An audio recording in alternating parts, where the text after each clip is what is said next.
can you please tell me how to choose the right extensions once I know the chords?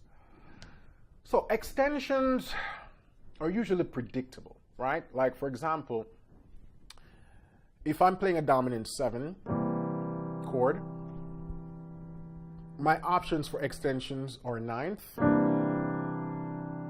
flat 9, sharp 9, sharp 11,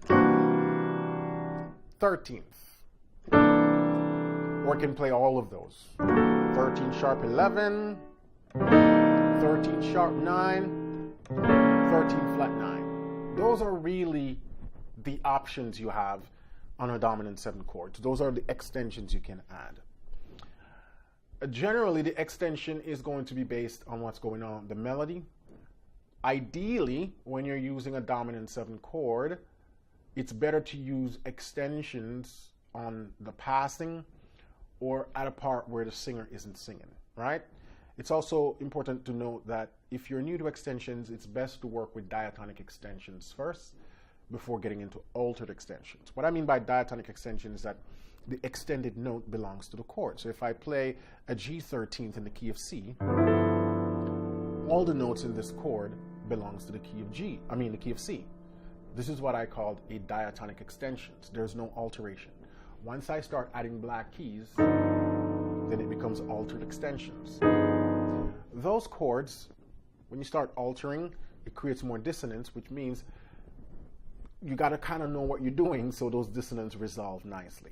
All right, so it's better just to start work with diatonic extensions first. Now, one of the best ways to start learning how to use extensions is to just copy them from others. So you're learning one of my song tutorial, you see me use a chord, you use the same chord, but take note of what I play, how I play it, and in the context I play it. So you learn when you're doing it in other songs, you kind of have an idea when. But diatonic extensions, it's just one of those things, it's better to learn it. It's kind of like language. The best way to teach a 2-3-year-old how to speak is just talk to them.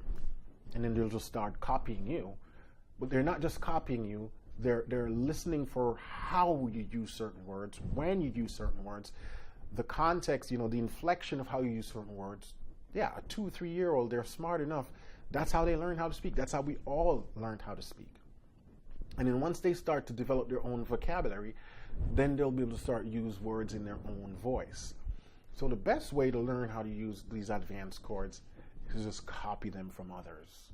The same way you see others use them, you just use them the same way.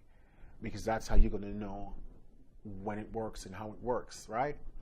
It's not something you can just conjure on your own without some form of experience or reference to see how it was used. That's the way I learned how to use these chords as well. I learned them over the years through studying recording, through transcribing. Remember that word we talk about? Got to be transcribing. That's how you really use them, right?